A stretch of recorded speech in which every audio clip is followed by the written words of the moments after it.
everyone. Thank you very much for attending this evening. So as John just said, we're here to talk about getting used to digital and how electronic charting can improve marine navigation, especially within the leisure industry. And we're going to look at electronic charting as a whole throughout the larger vessels down to the smaller vessels as well.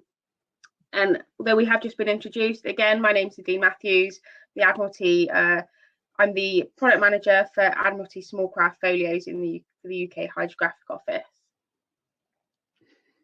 Hi, my name is Berkley. I'm a leisure yachtsman, as it says on the screen, and have been a commercial mariner, master mariner at sea on bulk carriers for a number of years. But my role at the moment is to look after our production and distribution of electronic navigational charts in our Admiralty Vector Chart Service, AVCS. So I kind of sit on the as a bit of a marine person, but also looking at the charting as well.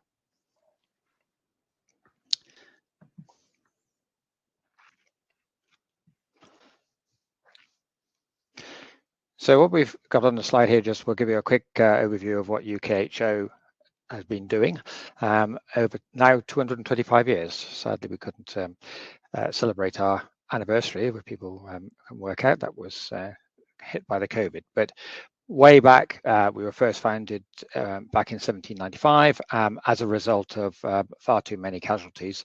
There were more naval vessels getting lost through casualties at sea rather than enemy action. And as we went through, it's always been a commercial organisation, although originally set up for naval purposes. Originally, the office was based in London, but in the 1930s moved to Taunton to take advantage of the rail network and to be safer from any anticipated enemy action in the approaching wars. And then once we've gone into the 1960s, the whole of the operation was consolidated on site in Taunton. And the structure changed slightly. We were originally a straightforward part of the Ministry of Defence. We're still MOD owned, but we're now a trading fund, which means that we are required to make a profit on what we do, on our activities, and to return a dividend to our owner, who is the Ministry of Defence. They're quite strict on that. So we have to make sure that what we do is commercial, and that sometimes causes us some challenges, particularly when we're looking at charting in national waters. As it is today, that's a picture of our new building, which was only built a couple of years ago.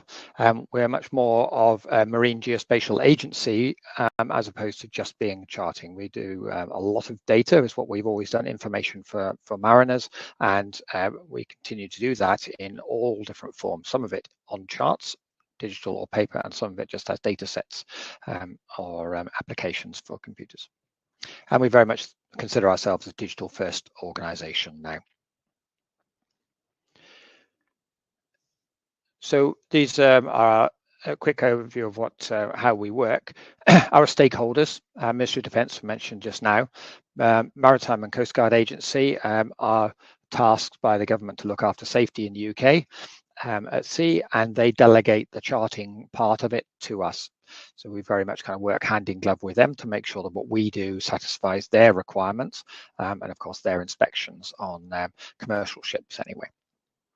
There are other government departments that we engage with, notably in the geospatial area, but most of our work is for the Ministry of Defence. And our customers broadly split into those three. Commercial customers in the middle there, that can be anything from serving mariners, commercial vessels, but also other organizations as well. As an example, it might be other people building pipelines, wind farms, doing legal work, all that kind of thing. Our number one customer reason that we exist is the UK defence industry, particularly the Royal Navy. So that comes first and foremost, but it's by no means the largest part of it, monetary wise.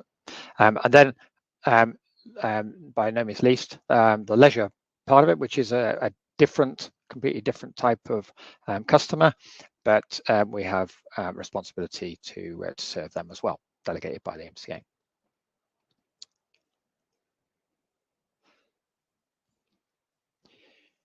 So safety is absolutely at the heart of what we do. We live and breathe it. We have all kinds of processes in place to make sure that we keep what we do safe. And that is, again, those kind of national programs, commercial programs and defence programs kind of match in with that, the requirements of all of our customer base. And as mentioned earlier on, we're a trading fund of the Ministry of Defence.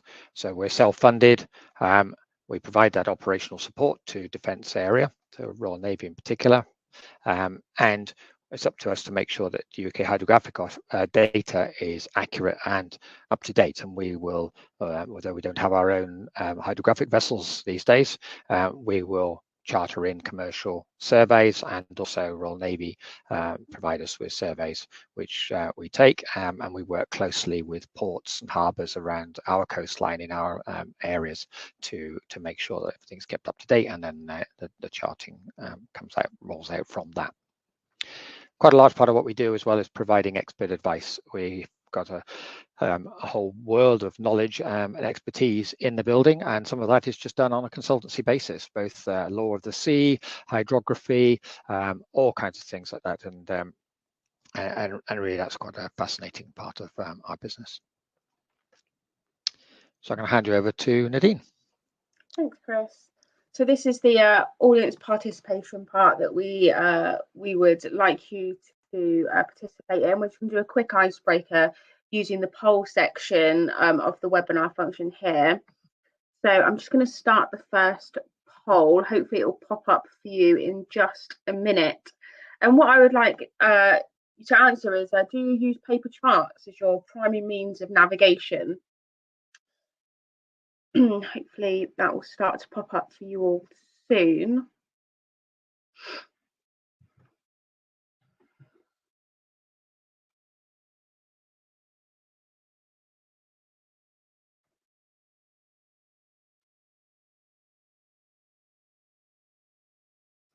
If anyone can't see the poll, do let us know in the chat function, and we will see, maybe move over to chat if it doesn't work.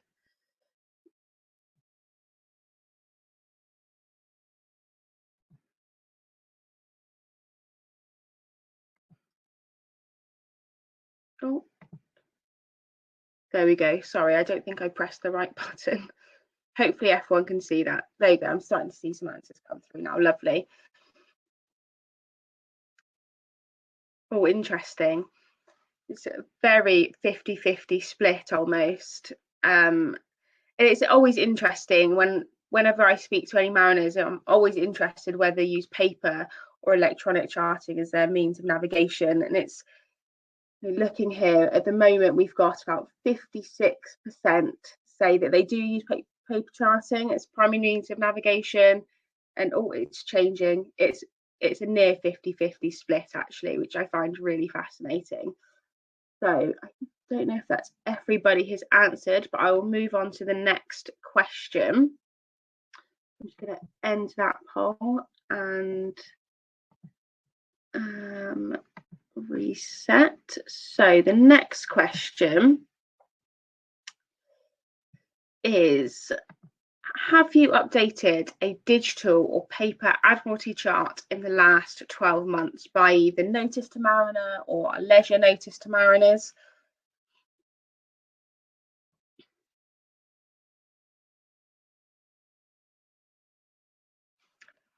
Some answers coming through now.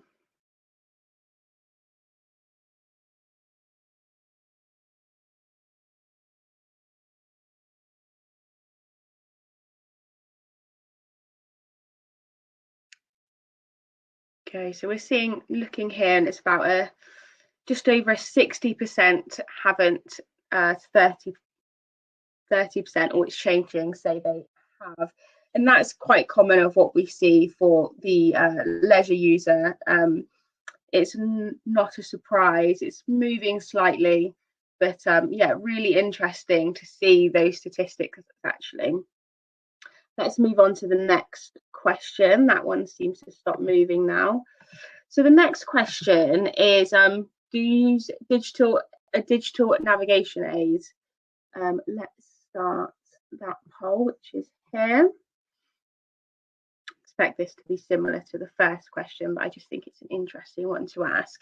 Even if you use paper, we find that a lot of people use paper to plan or digital to then navigate or with, or vice versa, digital to plan. Over 90% say yes, you do use a digital navigation aid, which is not surprising. That seems to have stopped moving, so I'll go on to the next and final question as well. So the next question, would you move to a digital navigation only if there was an approved solution in the market for the leisure user?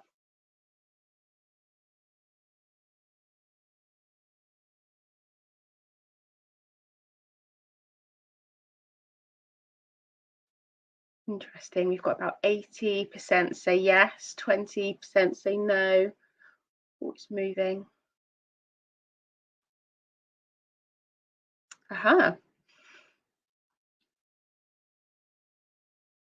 So it's changed actually since we first started. It's now 64%. Oh, still moving. Just over 60 to 70%. So they would not move to digital only navigation if there was an approved solution in the market, and about 30% said they would, which is different to what I thought would be. So it's really interesting to see that those results. So I'm just going to end the poll now. Thank you for taking part in that. It's really interesting to see those answers come through. So I'm just going to do a little timeline of how digital charting has evolved. So the UKHO has been involved in the development of digital charts from the outset, and improved technology. Sorry, Chris, were you going to? Have I taken over? No, go on, you go. Don't want to steal your thunder. Go on, you go for it. Okay. Seamless. I mean, yeah. I mean, this is just literally a slide just showing how digital charting has come along, and interesting that the beginnings we're only really talking 20 odd years since the beginning of what we would now call digital charts, which means vector charts, being charts built in layers from a database, as opposed to the early digital charts back in 1990s, in the middle of the 1990s, which were raster charts, which were effectively photographs of the paper chart. We launched in 2008 the first E&C service for commercial vessels, and the difference between what we do for providing to leisure users and what we provide for commercial vessels is, for leisure users we're providing the UK coverage, but for commercial vessels our vector chart service is worldwide.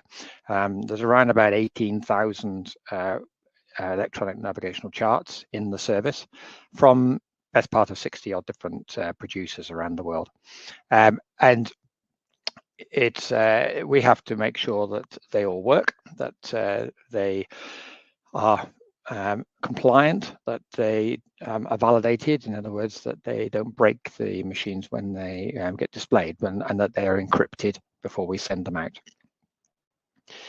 That's been going, as I say, since 2008, and by the nature of it, and so that we were comfortable with what we were doing, and so that our customers were comfortable with changing over, it was built in the way that charts were updated at the time, and have been for many years, which was we collect all of the updates together, and originally we'd send them in the post, and then when E&Cs came along we would put them on a disk, but we collate them together and they would still go to the vessels by post or courier. So we would do it once a week. On a Thursday we'd do a massive update of all of our systems, everything would all get updated, all the charts and all the updates would all go out together.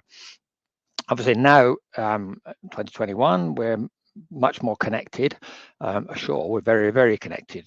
Vessels at sea probably only in the last 12 months are really starting to get some traction on having good internet broadband download capabilities on board their vessels down through the fleets. Obviously, the passenger ships on the early adopters were there a couple of years ago, but the other end of the fleet are now beginning to do that, with many more satellites being in the air and the costs coming down.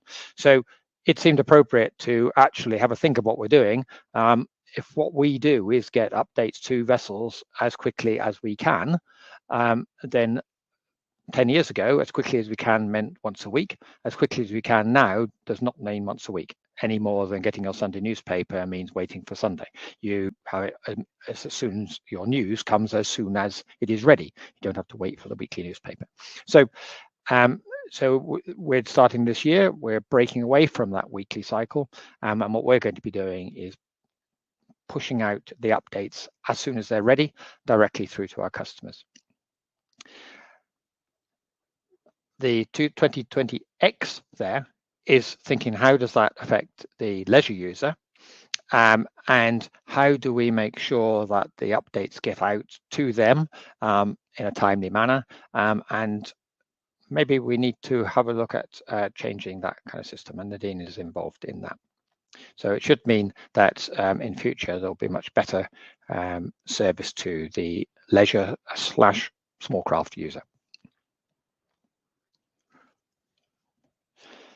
And this is the environment that, of course, we're living in, which there's no great surprises here, but the money that we take from paper, declining down on those blue bars. With paper, we take the information, then we create a paper chart out of it and add value by making sure that it's consistent and same size and it works and everything else for you. More and more people are moving away from that and moving into a digital space where the margins are much tighter, but we're not able to do any recompiling of other people's charts anymore. So as you can see, it's slowing at the bottom, but we're not quite sure when that'll plateau. But at one point we were talking about 20% decline per year on paper, and we need to do something. So sending it out was the first thing that the way that we send out paper was the first thing we do, rather than print them on massive litho presses and put them in a pile and send them in a van to the distributors who then distribute them around the world. What we do now is that all of our distributors have they're called Printondemand machines, big printers, as you can see on the left there, in their offices, and we send them the digital file. They place an order for us, and as by return they get a digital file which then can print straight off, so it's printed at as close as possible to the point of sale. Some of our distributors use that to build a little bit of stock, but by and large, when they get an order in, they will print the order there and then, and those printers are exceedingly fast. Our print capability in Taunton moved from that big print room, and we now have the same machines that our distributor has. Ours are running to provide some stock when there's large print runs needing to be done, but by and large, most of by far, I think about 80% or so of our paper charts are now printed off-site at our distributors. I think Nadine will be referencing these pods printers shortly. So what's going on in the commercial sector? So there's a lot going on in the commercial sector, and as I mentioned earlier on, it is very different. We provide a chart service. The vessels have an option to sign up to our chart service or somebody else's. There aren't that many large-scale services around the world they can choose, but it's up to them.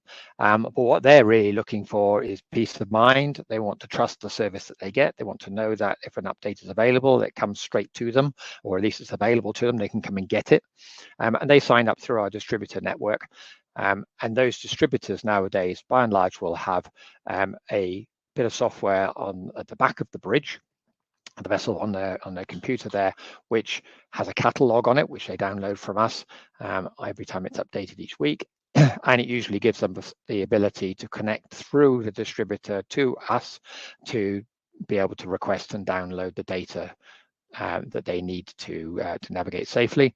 And that will happen every week or at any point when they're building a new voyage plan, and they will pull it down and then just put that through and display on their chart systems front of bridge. Most of them are now networked, but a significant number are not, because of the security of those display systems front of bridge. So most of them are still in the world of downloading it either by email or by an HTTPS connection, putting it on the back of the bridge, and then choosing that latest download, burning it onto a USB stick, taking the USB stick to the front of the bridge to the display system, pushing it in there, and then doing a process to update their navigational systems on the that they're actually using. As you can imagine, a time-consuming process, and something that ashore, with our machines ashore, we've gone away from a long time ago. But the future is for those actors to be connected to the internet and connected directly to servers ashore, and that's happening at a pace now. Another great part of my job and our officers' job is to make sure that the system works seamlessly.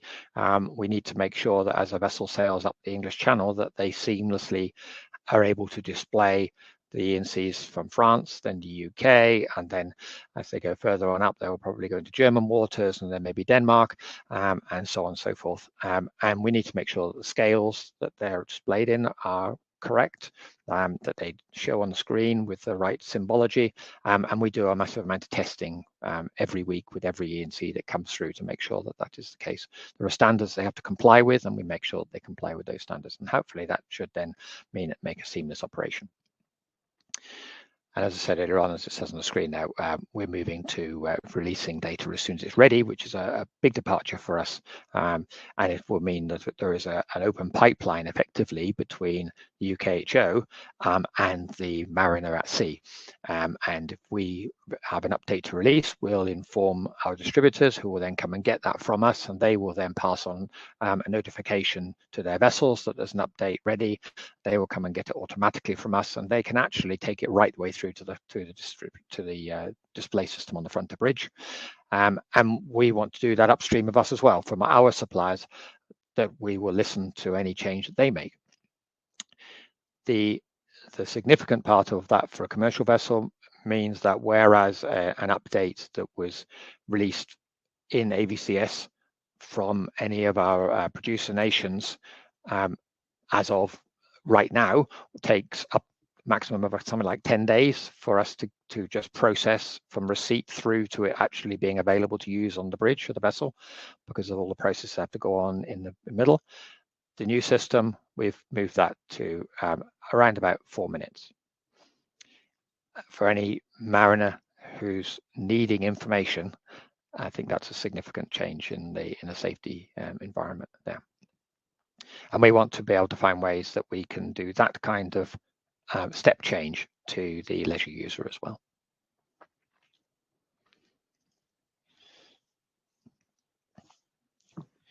So I'll pass it back to Nadine, who will take you through the next bit. Thank you.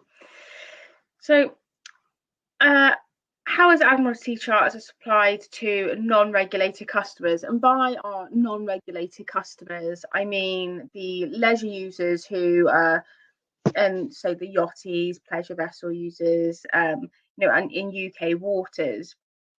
And currently, the Admiralty data is supplied under license to providers of navigational software such as Garmin, Navionics, Raymarine, as you can see on the screen there. And the licensed data set gives leisure chart providers and its users access to the same information and same official chart data that is used on commercial vessels. Now, this data is updated quarterly. And as you can see, there's a real difference in the updating process for the unregulated market than the larger vessels, which Chris just spoke about them. As they're moving to being updated as soon as the data has been approved and is ready. Official data is only one element of a chart that is supplied to chart plotters. So what you're seeing when you look at your Navionics or Garmin display isn't an Admiralty chart, but it does have Admiralty data in it. This is the same way that we supply data for paper chart licensees, the likes of INRAE, for example. it's not an Admiralty chart that you're seeing, but some of the data in it is Admiralty. This way, chart plotter manufacturers can focus their display to better suit their users. So, for example, some chart plotters manufacturers like to add crowdsourced data and use this as their unique selling point because their customers can contribute information. When you have crowdsourced data, as some of you are probably aware, it can take some time for it to go through a hydrographic office and become verified and add on to our data, especially if the data has only been updated quarterly.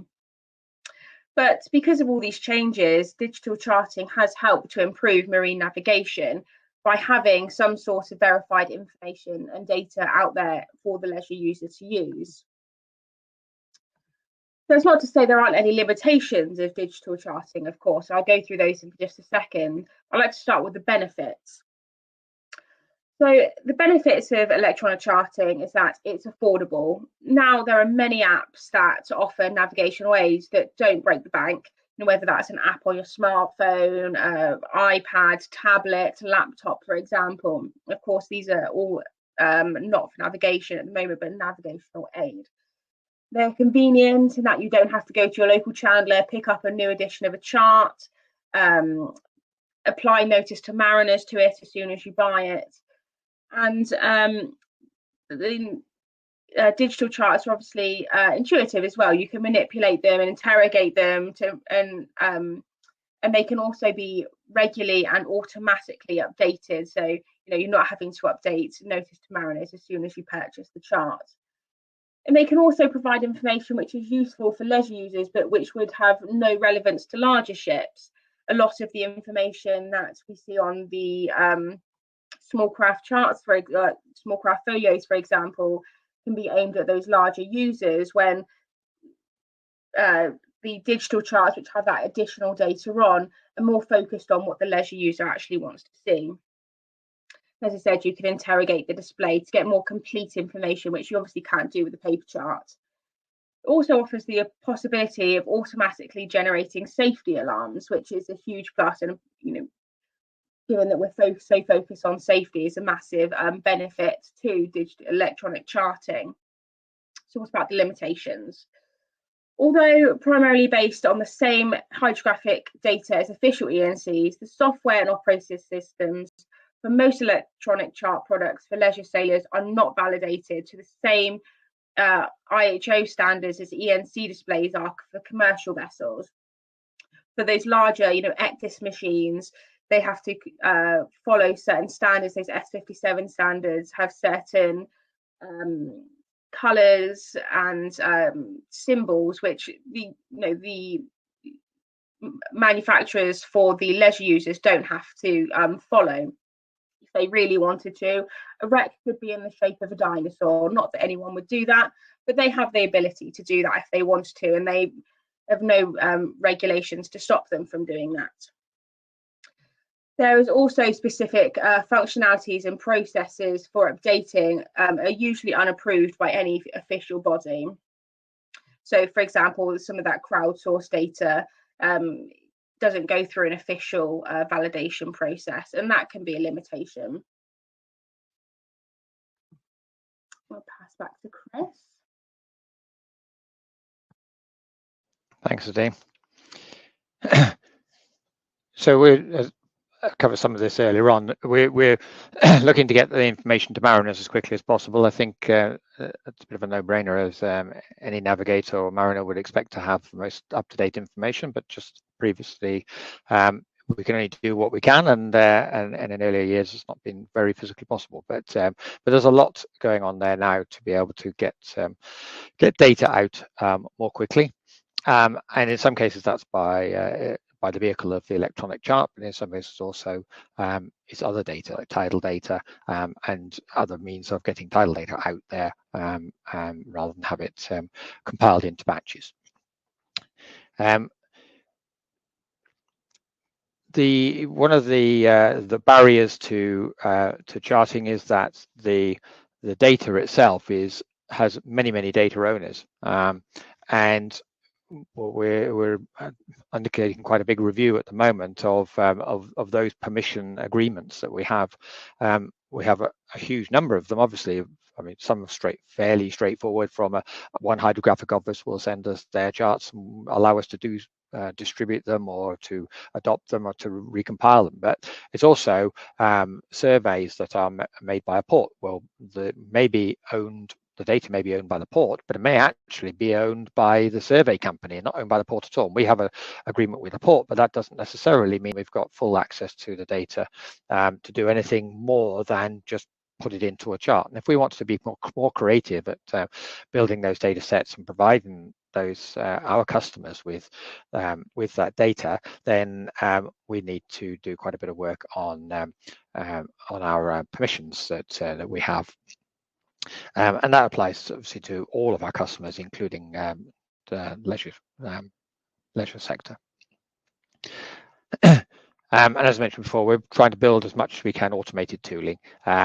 The days of passing files from one folder to another and around with spreadsheets trying to track it, hopefully will be gone soon. And we're using APIs on a business and business customer basis, working our data up onto the cloud, and then having it being able to be pulled down automatically by our customers.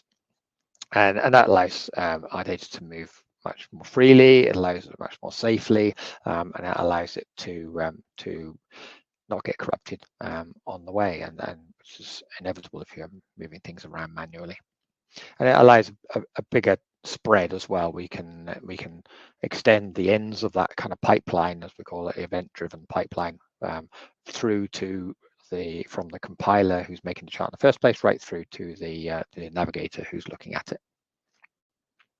So some exciting times, and we're building that at the moment. The first iteration of that's going to go live before the end of this year, and it'll take us a couple of years to finish that off. So pass you back to Nadine. Thanks.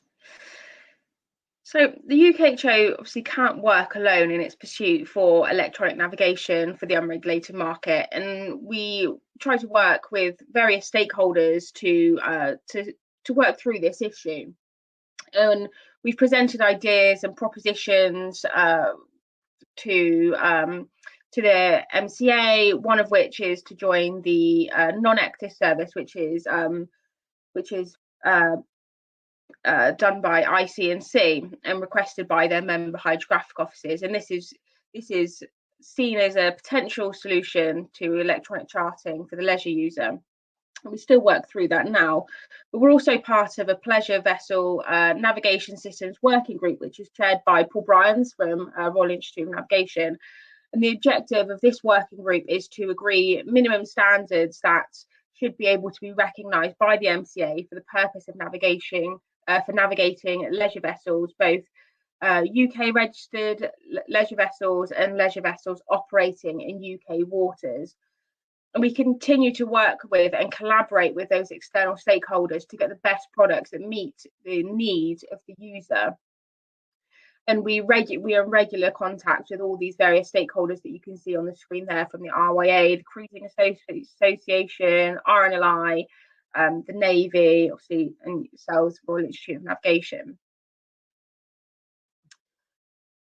Most recently, as the product manager for the small craft folios and small craft charts, I kick myself for not talking about it, but we hosted a round table with those stakeholders just mentioned: MCA, RIN, RYA, Cruising Association, RNLI, to present our proposition for replacing the small craft folios. And this position was brought around by addressing a safety critical issue. The folios had fallen out of date with the SNCs from which they're derived, and they could no longer, a large majority, could no longer be updated and had fallen massively out of date. I think the most out of date one was 9 years old.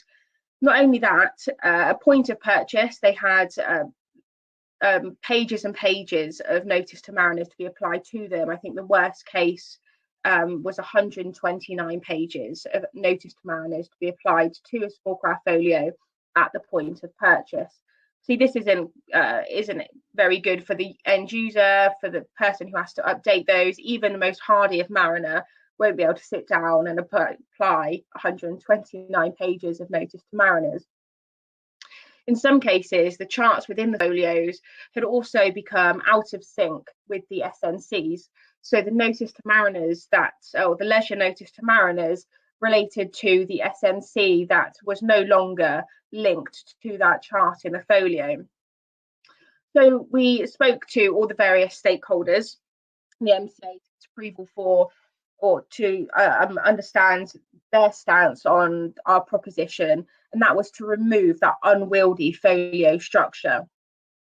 And that was a really good conversation and met with some hesitation, also some really good feedback. And I think the majority understand the safety implications to the small craft folios.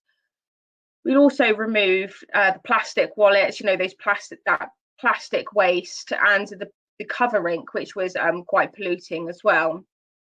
And we will now be releasing the charts as single sheets that are fully up to date at point of printing. Go back to what Chris was saying earlier, these will now also be printed on our print-on-demand machines, which means that they can be updated when a notice to mariner has to be applied to the chart. So it's up to date at point of printing.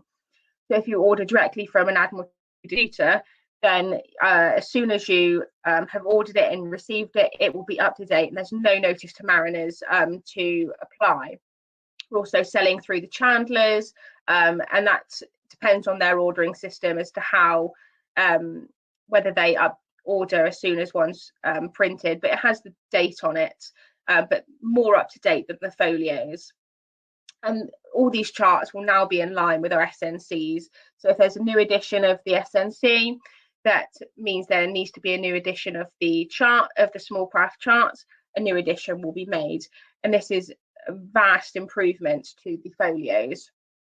And it gives the leisure user the same data that is available to the larger vessels as well. And this is really what we're aiming for the leisure user. In time gone by, the leisure user wasn't seen as part of our SOLAS requirements of safety of life at sea.